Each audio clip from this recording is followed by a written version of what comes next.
So the so-called famine in Gaza continues, and of course, everybody misses who the actual perpetrator of that famine is, if it is truly happening, and it is the Palestinian people themselves, as well as their representative Hamas. This is what we'll discuss on today's episode of the reality show. Joining me today are Marco, Richard, and Iar Reichel. Thank you guys for joining me today. And also today's episode of the reality show is sponsored by The Objectivist Guide to the Galaxy. Link to the Amazon page is in the chat and in the description, and also more about them later in the video. So today we don't really have a sort of like one specific topic we'll focus on, or one specific story we'll focus on. We'll cover a few of the both reporting and the way the situation is being handled. And so with that, I'll go to you guys for some of your opening thoughts. I'll bring up my thing, and it's the whenever I think I talked about this to Alex about doing a whole episode of Times of Israel, because their complicity when it comes to helping Hamas is sometimes I think really becoming a bit too much. Recently, whenever I research any topic, I always look them up just to see what they are posting. And their top story right now was Hamas says 60,000 Palestinians dead number has been reached. And again, my question is, why are you publishing that? Why is that your top story? Why are you helping Hamas with this propaganda? Since even they say it's like Hamas numbers. If you know it's Hamas numbers, why are you publishing that? Why are you putting more attention to that story? Marco, any of your opening thoughts or comments on what I've said? Yeah, the problem is that this kind of lies and misinformation has been out there for so long. It's been pushed by all sorts of head of state. Even our genius prime minister today has done something stupid as well. He's used to being slapped about by Macron, but the steak's the biscuit. But this kind of propaganda has become the background over which we operate nowadays. You hear these lies spewed on the papers, spewed on every site in the internet, and eventually people start believing it. That's the essence of propaganda. If you repeat it long enough, people will start believing it, because in this day and age, facts are just things that get in the way of your narrative. Most people have already made up their mind. Mainly, there are a bunch of cowards who are too afraid either to use their own mind and evaluate things by their own, so that they take what they see out there, what feels good to them, and they take it as read, they take it as true, and then they don't query it. And that's why propaganda is so incredibly impregnated in our culture nowadays, because people are too afraid to use their mind, and they are too afraid to take a side. They are too afraid to go against what their wider opinion is, because partially they are afraid of being judged, and they are afraid of being contradicted. This thing really is gone beyond the laughable. We are about to destroy a civilization because people are too cowardly to express their own opinion. And that's why these things is happening. That's why Jews all over the place are being subjected to all sort of violence and abuse. Because again, like we've seen less than 100 years ago, it's happening again. Yeah, for sure. In the course of the material we were given to prepare for this, and we researched and were preparing for this, there was an article in Ynet which had a sentence in it which I wanted to home in on, because I think it's relevant to this, because it kind of shows how things sort of well, let me read you the sentence first and then I'll unpick it. It said, according to the Associated Press, Gaza's health ministry, recognized by the UN as the most reliable source for casualty figures, despite being controlled by Hamas, reported, and then went on to talk about how many deaths it had reported. So by the time you've got to the end of that sentence, you've got so many people who are attaching to the opinion of other people and reinforcing it, and then claiming that something that people criticize is a biased source is not a biased source. and yet it's built within so many layers of second-handedness that you don't know whether it's the UN's view, Associated Press's view, Ynet's view, and in the end it becomes everybody's view, just because the sheer repetition of these figures and you know, the little stupid caveats they put over things, which are often written in exactly the same manner in many different reports, such that you're so bored with reading it that you mentally skip over it, and only the headline is what's heard, reported, and then repeated. And all of that leads to a propaganda which flows fast and wide across the world. And I think that's what's really depressing to see. This combined with the imagery and the feeling being what decides what's the narrative, and therefore what is deemed to be true, which are dreadful ways of arriving at anything approaching the truth. And of course, in terms of this narrative about famine, you've got two things going on. You've got the very wide general picture that's supposed to suggest that there's widespread famine, and then you've got the homing in on a particular case, which then turns out not to be what it's reported to be, as an example of one particular child suffering from famine.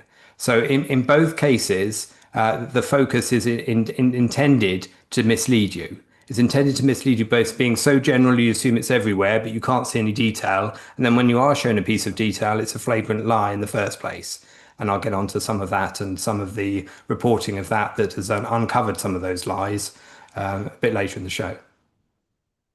Yeah, I mean, just one quick comment on the sort of even putting it as like UN says, the Gaza Health Ministry is the most trusted source when it comes to injuries. I mean, in some way, it's the only real source or source you can even think of, and I'm putting that in like heavy quotes because again, it's hard to even call it a source. But yeah, I mean, the amount of, like I always say, when it comes to the news and even the sort of either you want to call it the legacy media or sort of like mainstream news, you'll never see them lying. That's pretty bold for a newspaper to straight up lie.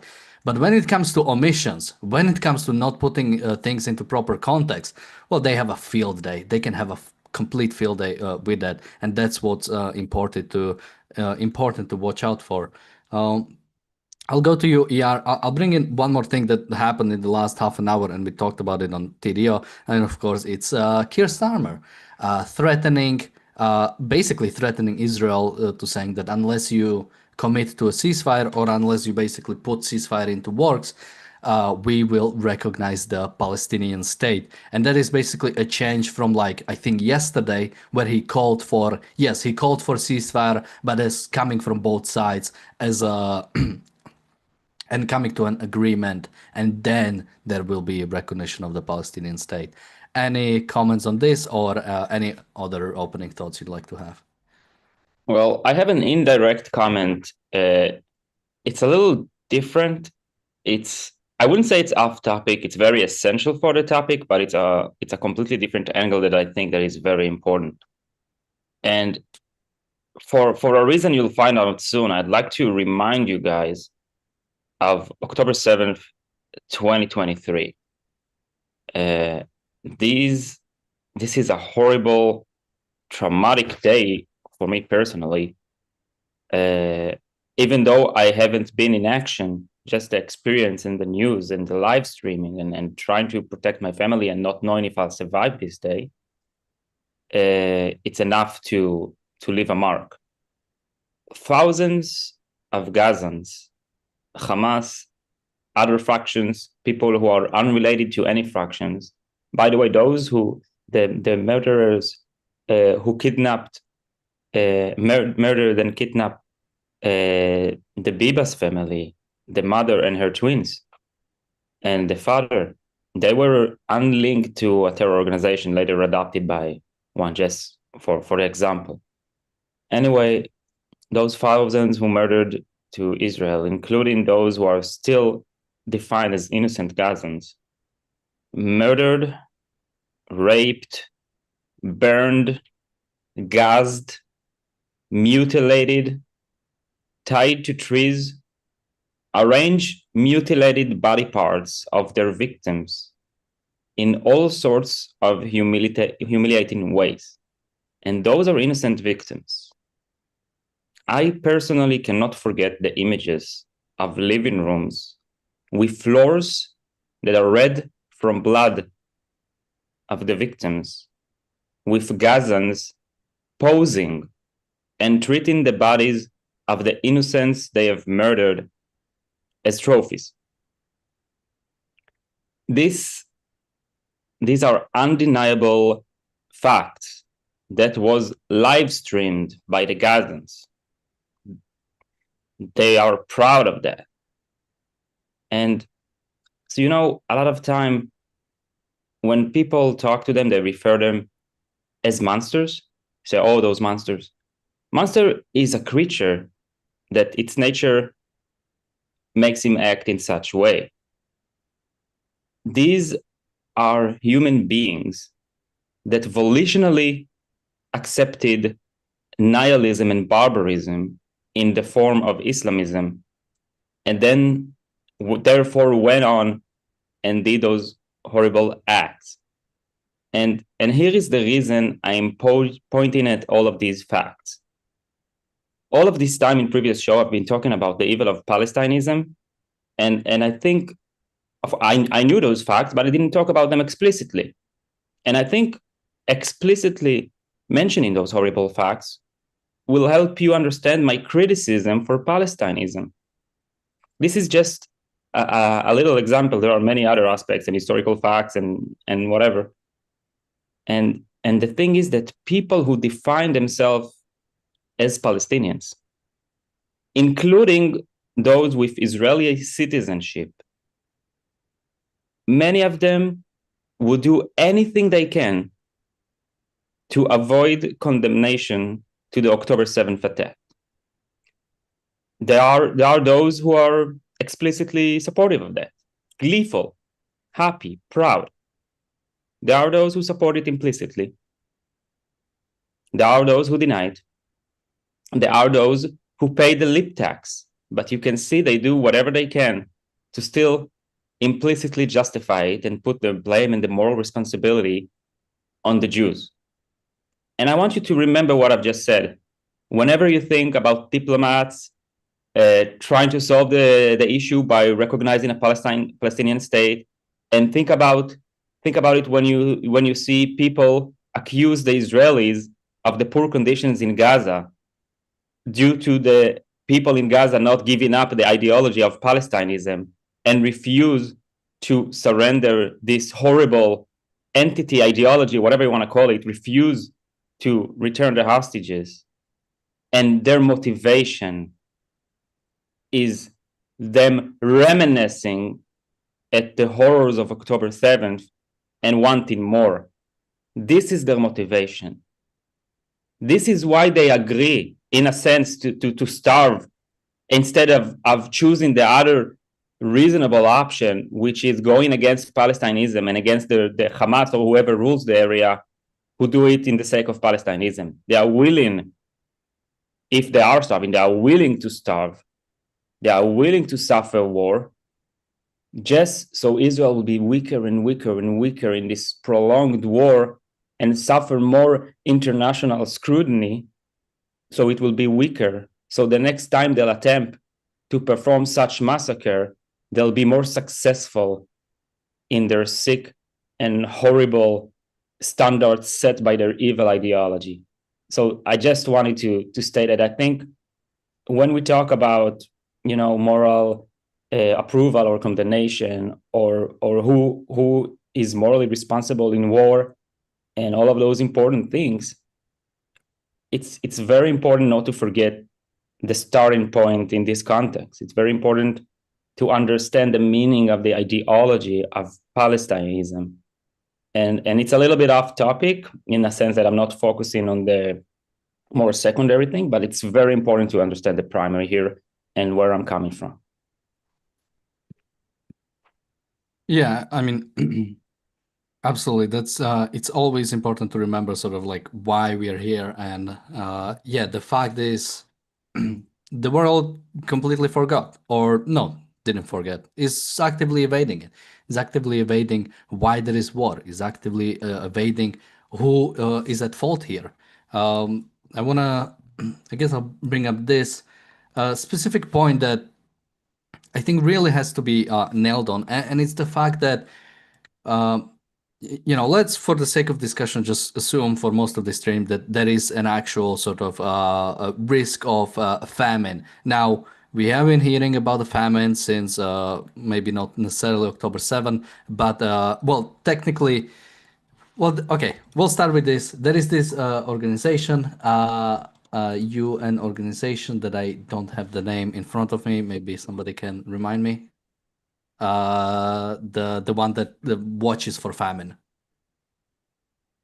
Honestly, Okay, I'll say it later. There is this UN organization. I'll mention the name later, just so we know. UN. And they basically control the numbers of So is this the Integrated Food Security Phase Classification, the IPC? Yes, thank you.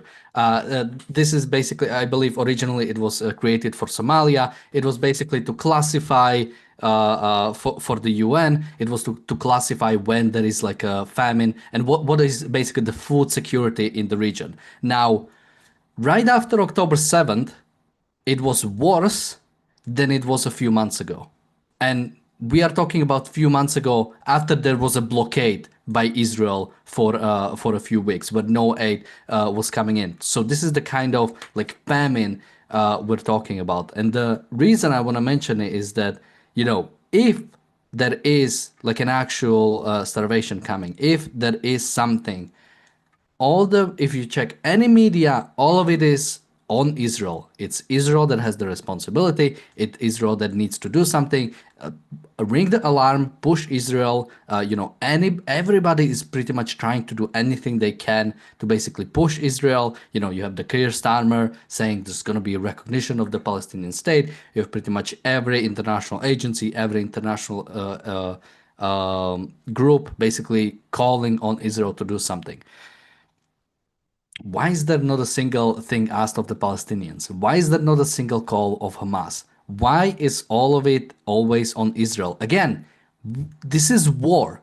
This is not some kind of policing event that Israel is doing in Gaza. This is not some kind of basically situation Israel is trying to get under control. This is an active state of war where Palestinians on October 7th decided to, both the military and the civilians decided to cross the border simply to go kill Jews, as Yar talked about a bit earlier. This is what they've decided to do. And now they're running and crying that they are living the consequences of it, and not a single person is calling out the Palestinians to do something about it. Not a single person is calling out for Hamas to actually do something about.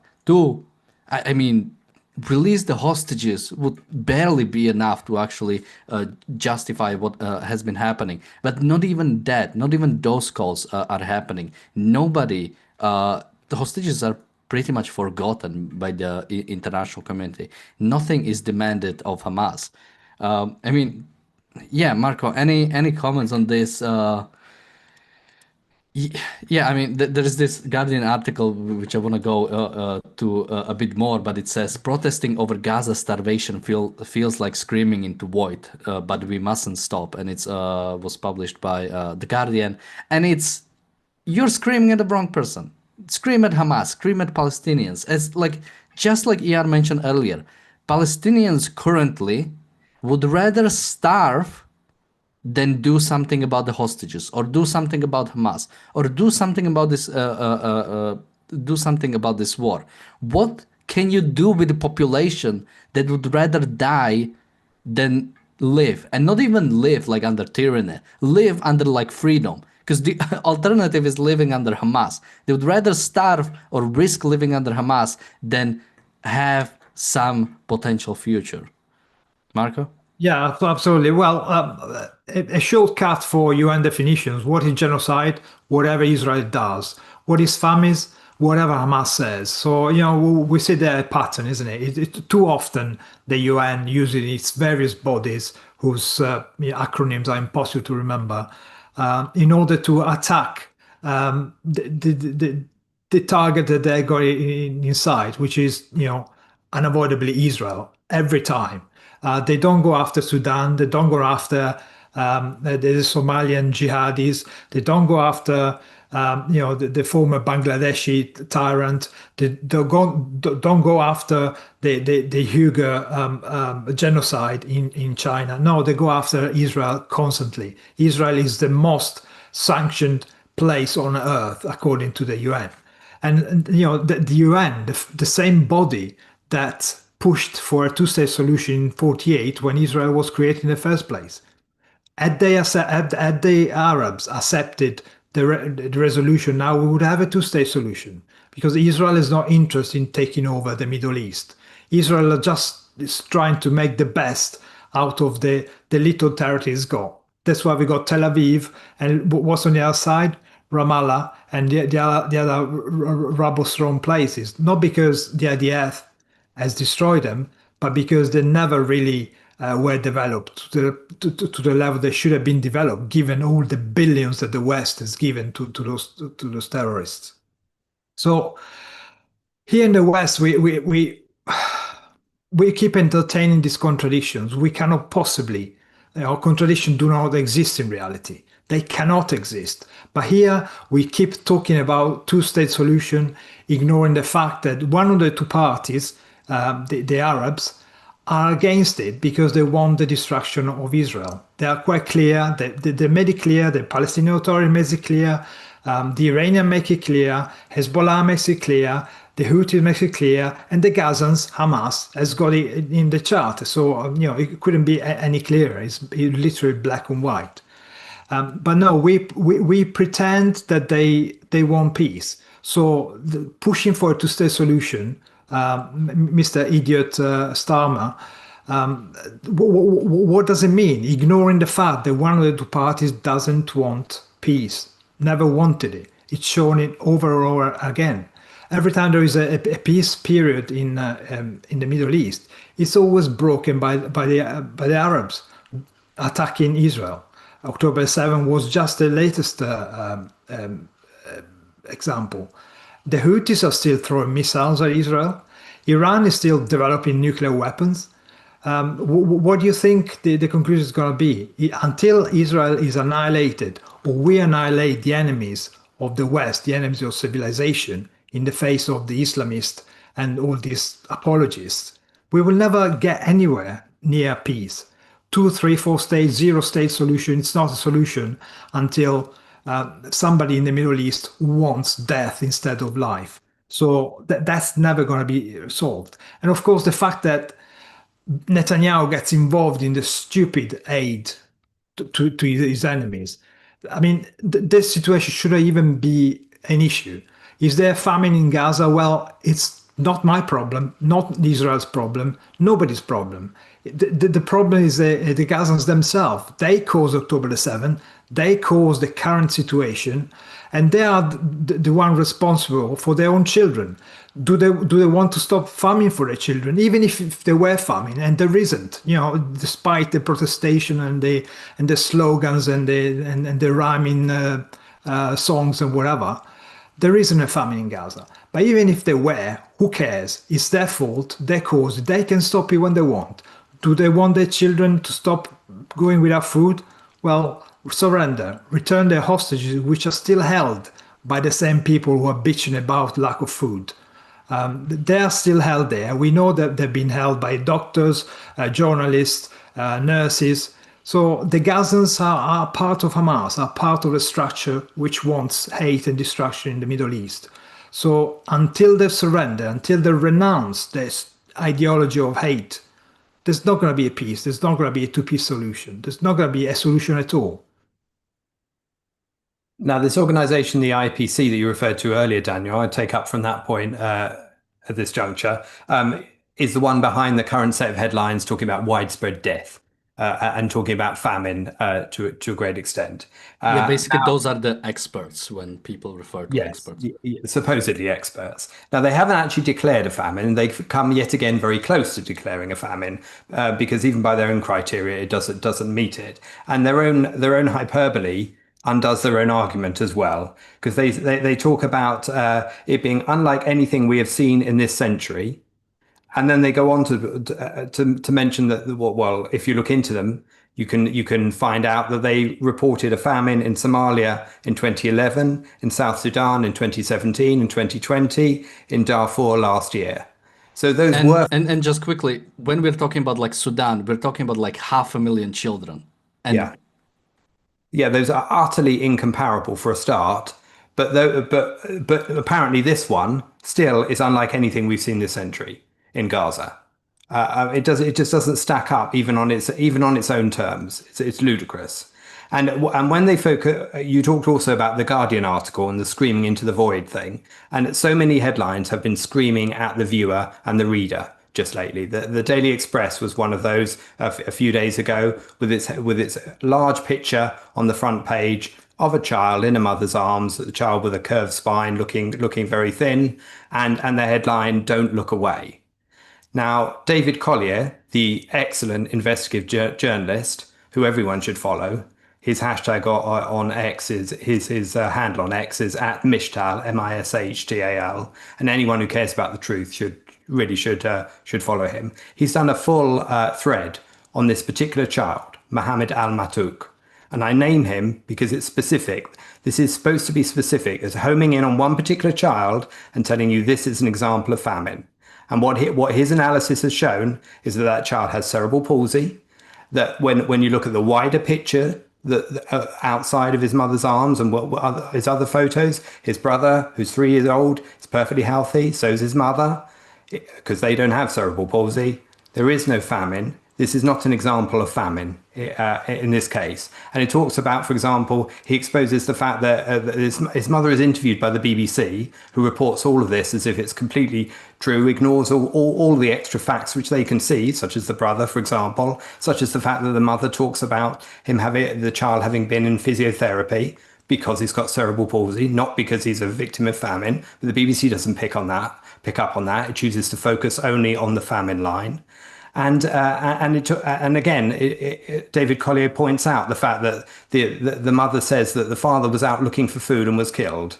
But that was a year ago, and not only that, he locates the location where it was and shows the evidence for where it was, and that was a site where there was an attack on IDF soldiers. The IDF did a strike in order to rectify the problem. There was no food aid there. This was part of a concerted effort by Palestinians, Hamas, call them what you want, to fight the IDF. And that is the circumstances and the location in which this father was killed. But again, all of this narrative is just sick child, has famine, father killed, going out for food. Those are the only things you're supposed to remember as a viewer, as a reader. And yet, as David Collier has clearly pointed out, when the simple amount of research goes to unpick those completely. So even when they pick a specific example, it can be exposed as a lie. And when they talk generically, it often takes the place. So lots of the footage that you've seen at the moment comes out of Yemen or Syria. It is not necessarily current. And therefore can be used to imply that children are thinner than they are, and some of the other photos clearly show aid being distributed to kids who aren't suffering in the manner that we're supposed to believe they are. All of that fits into the full picture, but of course the BBC is as keen to promote this narrative as are those with their placards on the streets of London and New York regularly. Alex in the chat says, tell ER there's red alert. ER thankfully is safe in America right now. So, but yeah, there is a red alert I'm seeing across central Israel, Tel Aviv, and Jerusalem. So people who are in Israel stay safe, although probably, yeah, going to the shelter. So hopefully, we don't know yet what it is. We'll comment on it if once we know. We have a super chat from Gail. Thank you so much. A super chat from Jonathan, and one more super chat from Jonathan, and big ones. Thank you so much. A super chat from Bonnie. Super chat from Enric. Thank you so much. He says, The UN legitimizes authoritarian regimes, and media doesn't have the courage to contradict it. The UN needs to be disbanded. I mean, absolutely. If you just go by, I think Muslim majority countries, you are already at like 50 out of 196 or so, how many there are, and most of the Muslim majority countries are, of course, authoritarian. And most of the world is authoritarian. Most of the African states, most of the world. So this is what we're dealing with when we're talking about a UN General Assembly passes a resolution. This is the kind of people who are passing the resolution. We have a super chat from PC as well. Thank you so much. He says UK Prime Minister will recognize the state of Palestine. Bad day. Unless something changed in the last few minutes that he basically said he will do it. Although even in just last day or so, he switched from I don't know if it will happen to it will happen if Israel doesn't commit to a ceasefire. So give it another few hours and we'll probably have it. I'll pick up one more thing from the article, one more line. She's the woman who wrote the article is talking about every single one of these deaths and those that will come is preventable. The WHO, another UN organization, described the starvation as man-made, but it is more than that. And this is always such a weird thing, as if like food is just something that automatically like comes into your mouth that and that Israel somehow like stopped it. Like food has to be produced. Somebody has to do something about it. Israel has no obligation to provide that food. And if Palestinians care about it, they should do something about that. Yeah. Well, I'd like to present a question and show my point of view in this context. And the question is, in a sense, why so many people are buying into those propaganda and lies. And to elaborate on the question, besides just the masses and the mobs, why are those organizations and reporters are not held accountable? And the reason is basically they are singing to the choir. There is, due to, again, once again, it all comes to the prominent morality of the West, the morality of self-sacrifice and the abuse of mercy. And this leads to major evasion. People evade reality in order to justify their automatic support to the one in the poorest condition in a way that is detached from like understanding that man is a volitional creature that has responsibility for his action. And this evasion leads people to lying to themselves. And those organizations and media outlets are the perfect ally for those people lying to themselves. Here is an authority showing the fact, proving that Israel is the bad guys. They don't care that they're focusing on some distorted, like fabricated facts and arranging them in a way that doesn't make sense just to make up a story. And like everybody knows they're doing it, like in a sense that the professionals know they're doing it. And as evidence, they cover the tracks. Sometimes they fail. So the failures of them covering their tracks, like in the case of the thousands of deaths in 24 hours, the famous quote in the UN is proven wrong, and then the media cover up. It all shows like they know it, they cover the tracks. That's the reason. And I will use this opportunity to add more about my previous point and take a little bit like a side point in this show. Once again, in regard to the morality of the West, this morality I've just stated. You know, so there is a point that Palestinism, which is also like the Palestinian Authority, Hamas, other factions, just Palestinians in general, they basically enjoy and profit from the wicked morality of the West. Now, this point is true, but it misses something very important. Palestinism does not only enjoys and makes profit from the wicked morality of the West. Palestinism is a result of the morality of the West. The morality of the West led to the creation and the accumulation of force of those evil, horrible, nihilistic, and barbaric entities. This ideology of Palestinism and those entities such as PLO, Hamas, and others are tailored for the Western evil morality. And I'd like to remind you, the Arab world before Palestinism, for decades, has tried to rid the Middle East of Jews with military, very large militaries, tanks, air forces, soldiers, equipment, a lot of money, and the Israeli army crippled all of their attempts. There was one attempt, like when you look at it like chronologically, so there was one attempt of the Arab Islamic plan to destroy Israel that actually proved successful. And that basically taught them a lesson, like this is how you destroy Israel. And the way to destroy Israel is basically using a moral fraud. They have realized that by abusing the failure of the Western morality, and in our case, also Israel, they can just make Israel give itself up step by step, and Israel will allow them to use violence. This method of Palestinism just aims to create a state that, like, as long as those who define themselves Palestinians would suffer and will be poor, Israelis and the entire world would continue to feed them and fund their efforts to destroy Israel.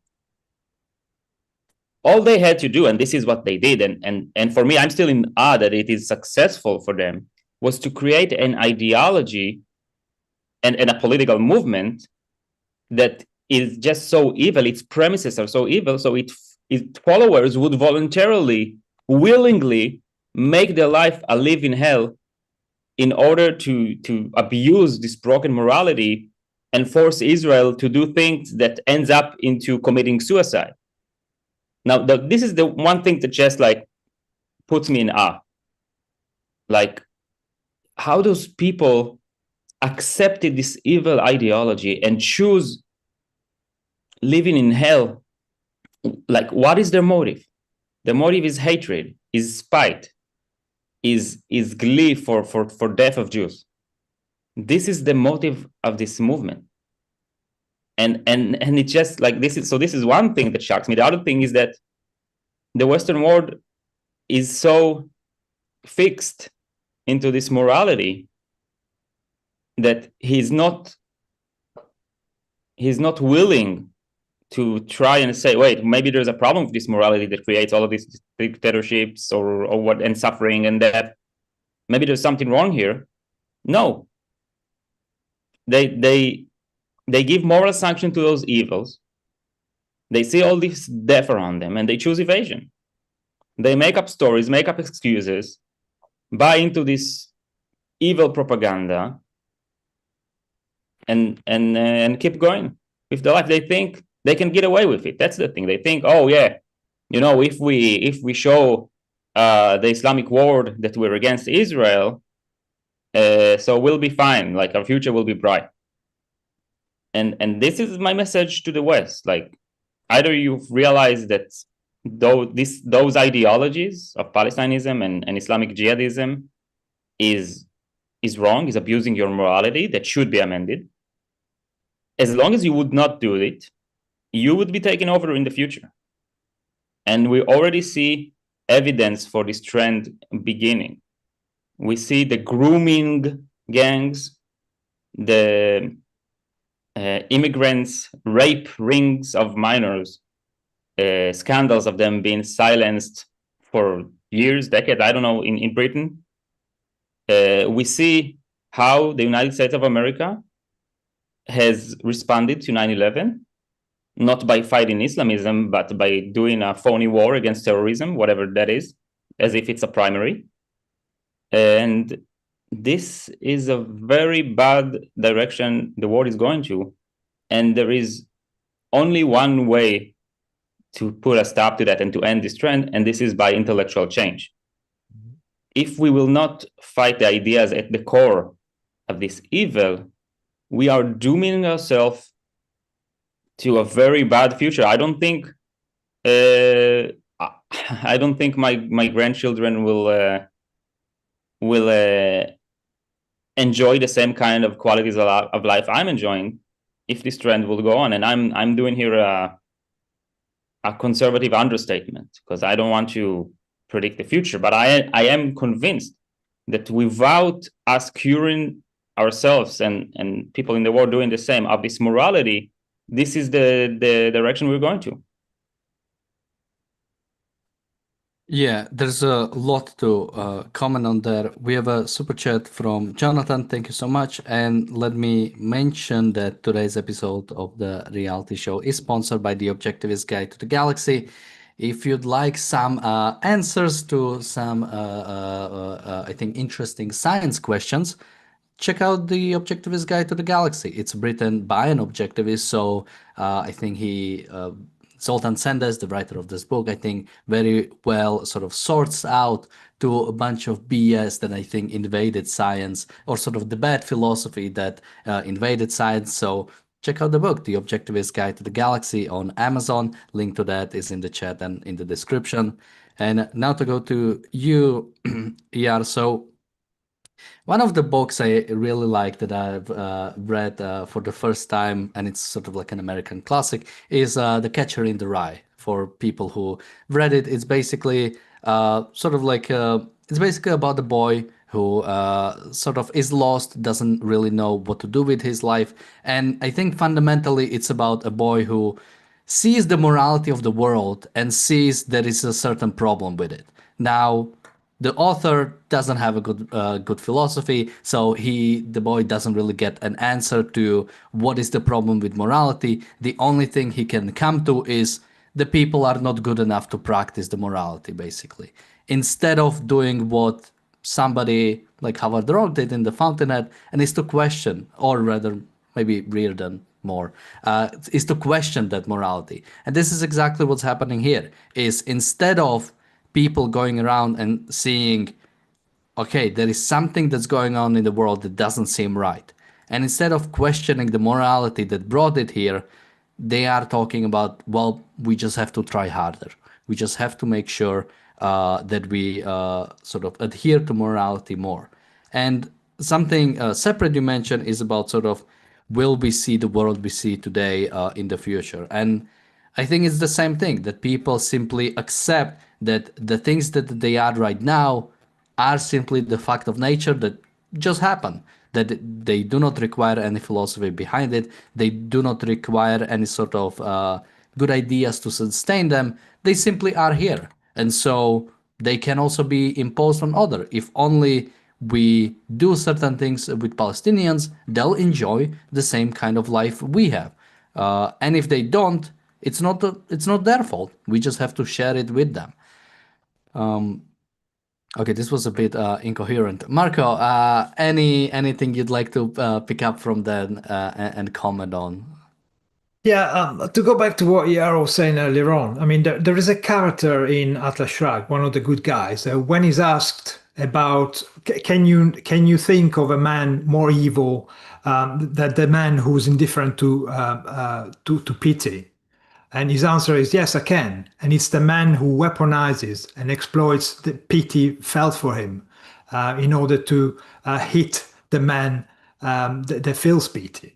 So that's exactly what's happening with the Palestinians and with every single person in the West who actually hates civilization. They're exploiting our love for life. They're exploiting our disdain for suffering. And they show that suffering is something that has to be combated at any cost. Here in the West, we hate suffering as an intrinsic thing, but suffering is not a primary, is caused by something. And usually, in this case, if you see the Palestinian children going without food, the cause is their parents. Their parents are caused October the 7th, therefore they caused the war. So in this particular instance, suffering is not generated by me. I'm not the cause and I'm not the solution. So they should realize why there is suffering and they should deal with it. Suffering is not the normal state of life. Suffering, it just means that something is not quite right. And they never, as Ayn Rand would say, check the premise. They never actually try and work out, hang on a second, why are we living in this hellhole called Gaza? Why have we spent the last 20 years digging tunnels and preparing for war against Israel rather than building a nice civilization, a nice place where life could thrive? Their culture, a culture which is objectively inferior to ours, doesn't ask those questions because, as Yao was pointing out, their main reason is death, is the hate that motivates them. It's not life and productivity like we do. Yes, we have people in the West who do not understand and in fact work against it, but it's their problem for being irrational beings. It's their problem for choosing not to use their mind and again follow the rhyming slogans instead of engage their brains. But we don't have to play by their rules. We don't have to lower our standards of living because that's the thing to do. They're suffering, therefore we should suffer it. And yeah, is right. I mean, just look at how we're treating net zero. Our standard of life, I can tell in the last 20 years, our standard of life is significantly diminished. From going to being able to travel across the world and celebrate life, celebrate, meeting new cultures. Suddenly you're made to feel guilty for traveling. You're made to feel guilty for using energy to produce stuff. You have to use plastic that destroys itself after a week, and therefore the stuff that you have, that you use or you produce is inferior to what we used to have. You cannot, here in Britain, you can't use, for example, straws to drink a Coke or whatever. You have to use a piece of paper which melts down after 2 seconds. I mean, all these kind of things is the implicit acceptance of a worse standard of living because somebody else suffers in the war, therefore we have to suffer as well. No, it's exactly a way around. We can thrive, so we should thrive. If somebody else chooses to live an inferior life, well, it's their problem, isn't it? I think many of the supporters of Palestinianism, whether that's individuals, whether that's the media, whether that's government or state leaders across the world, many of them were caught entirely on the hop when Israel attacked Iran, as it should have done, to wipe out those nuclear scientists, the IRGC commanders, and of course, together with the help of America, destroy the nuclear sites. And their reaction to that, they were caught entirely on the hop from that. They didn't expect Israel to have the balls, the moral courage, and the decisiveness and the ability to actually implement such a very necessary activity. And yet, their reaction to regroup after that is to regroup around this suffering narrative and to use suffering as a weapon of war. And you've seen all of them double down on that sympathy suffering narrative in order to, because that's the technique that they feel is cutting through, and to a large extent that is the case. Unfortunately, it is cutting through to people, which is what is swinging the pendulum against Israel in the eyes of so many, and therefore leading to the actions of people like Starmer today in threatening an ally with a bunch of you must capitulate to these demands, or I will side with your enemy, which is what he's done today. And in terms of the aid coming into Gaza, lots of the aid is being looted. We know this, and some of the coverage of this is quite revealing because it talks about being looted by, and how you complete that sentence tells you an awful lot about the narrative of the person reporting it or their focus. Looted by, is it starving people? Is it Hamas? And sometimes the articles will include both. They'll include sentences like, trucks are overwhelmed by hungry crowds or armed gangs.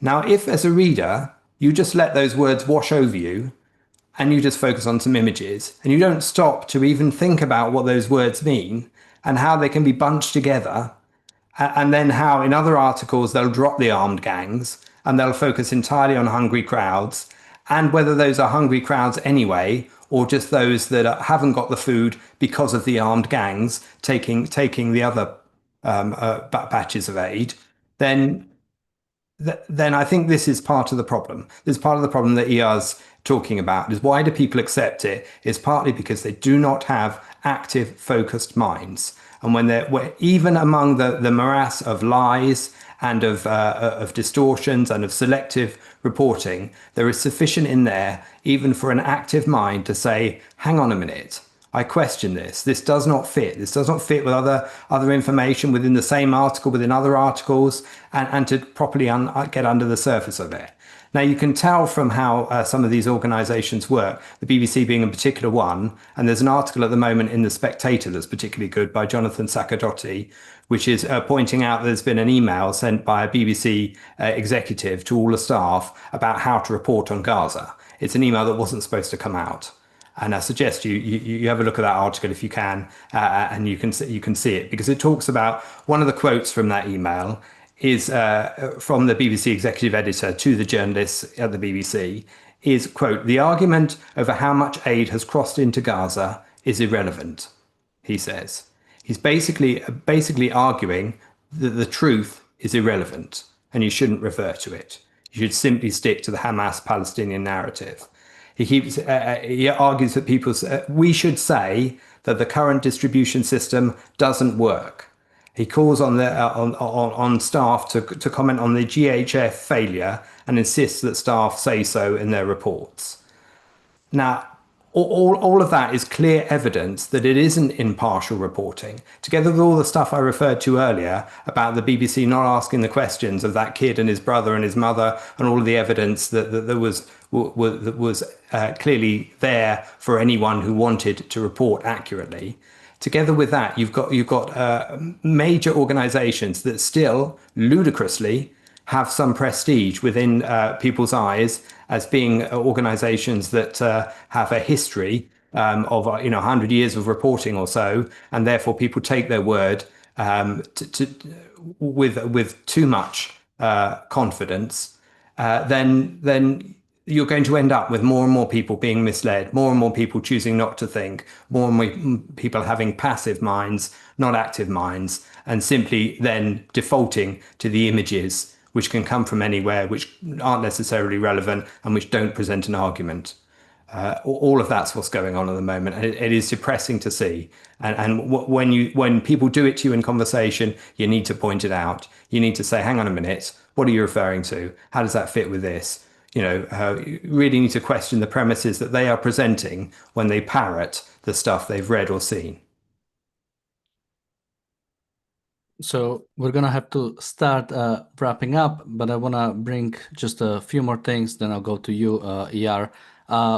Somebody in the chat says they would say that you stole their land and colonized them. That's why they're suffering, referring to Palestinians. And there's two thoughts on that. First, your ideas are a choice. There is no automatic bad things happen to you, and you automatically just have hatred or towards certain people. You choose what you want to do with the information you're getting.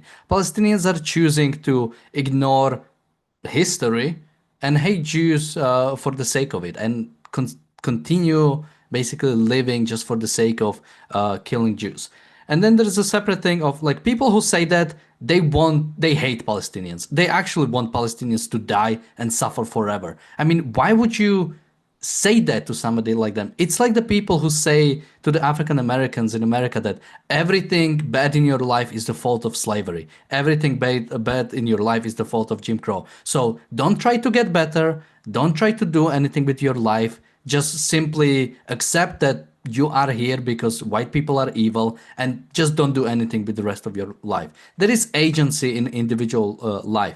To whatever extent your life is bad because somebody else caused it, it's still your choice to do something about it. And if Palestinians view of this conflict is that they should go and kill 20-year-old kids on a festival, then okay, you can do that, and Western nations can support them in that, but Israel shouldn't. Israel should simply stop this and let them know that no, this is not the way to go about your life, and end it and not discuss this anymore, because you don't discuss these things with murderers.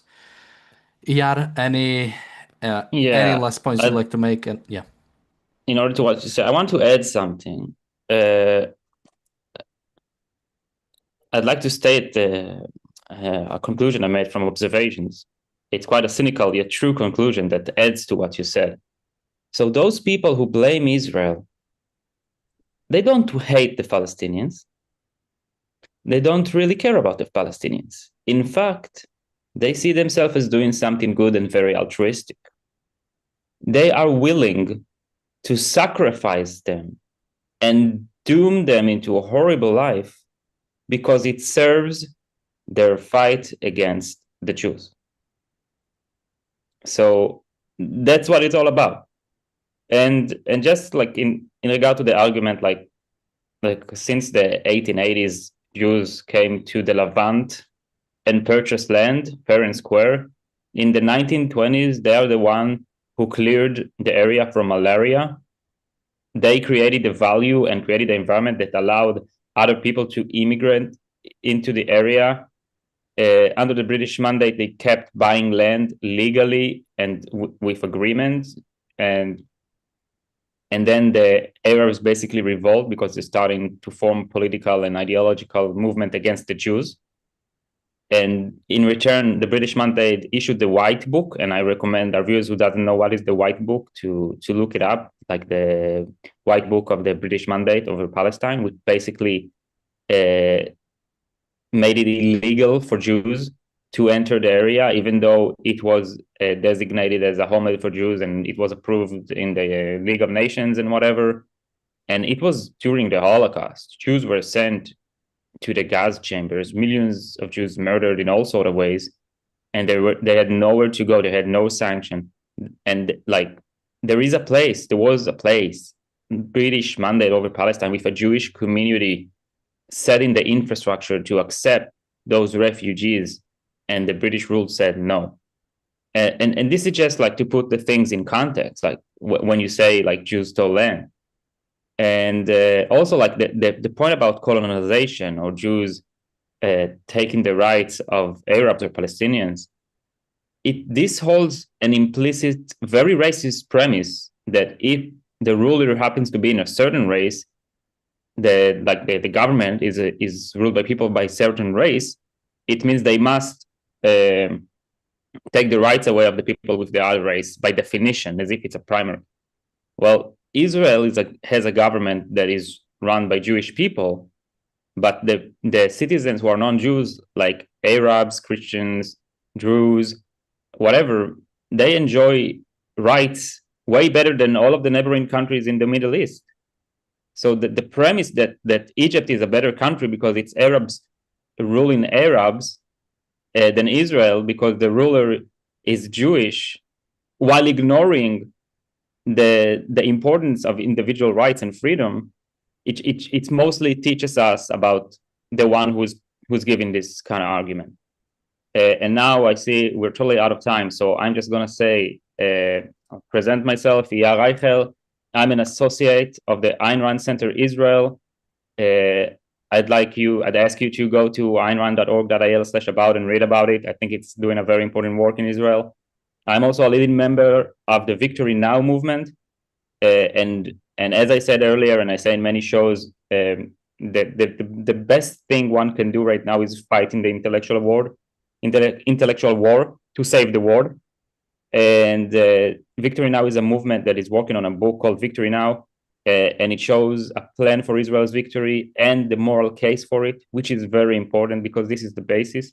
I'll state this is both in English and in Hebrew. So also English speakers, please visit www.victory.now. Oh, and I should mention that the red alert was a Houthi rocket which was intercepted and nobody was injured. It was just one. Marco, any last thoughts from you, and where can people find you? Yes, I mean, this kind of parroting of slogans we have in the West, this total ignoring the facts on the ground, ignoring who the perpetrator of October 7th were, ignoring what the perpetrator are still doing, i.e. holding on to the hostages 660 odd days after. It's all part of the kind of morality that people are subscribing to.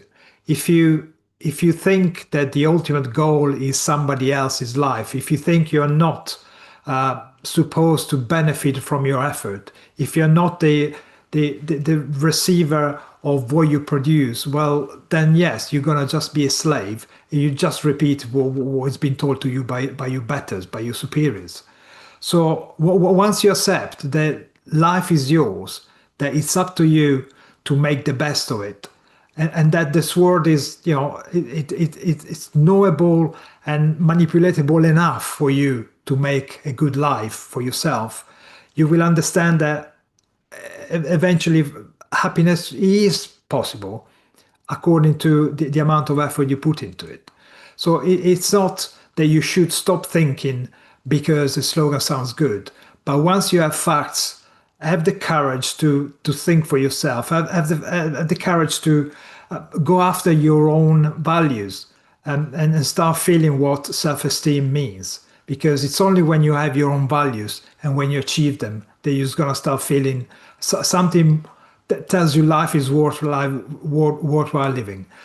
If you continue, going down the route of, going after the suffering and going after what you're told you should feel, well, good luck to you. That's not a life worth living in my book. Yeah, absolutely. And I want to underline what ER said as well earlier about ideas being so important, and ideas where we should start, because altruism is at the heart of the problem here. It's at the core of the problem. It's altruism that has kept Al Khamenei breathing in Iran. It's altruism that treated Sinwar and released him in order for him to conduct October the 7th. It's altruism which exploits the sympathy that people have for children, and makes, ultimately keeps Hamas in power, throws justice on the fire, justice for the victims of October the 7th, justice for the hostages, and that enforces evil by forcing the good to concede to it. That's what altruism demands all the time, and that's why we're in this mess. And yet altruism is praised from the hills, and until we change that idea at root, then none of the problems of the world will ever be resolved. In terms of where you can find us, please check out The Briefly Objective, which is a sister channel to this. The link's in the description below, and like and subscribe as many to that, and watch as many of the videos as you can, please. Thank you.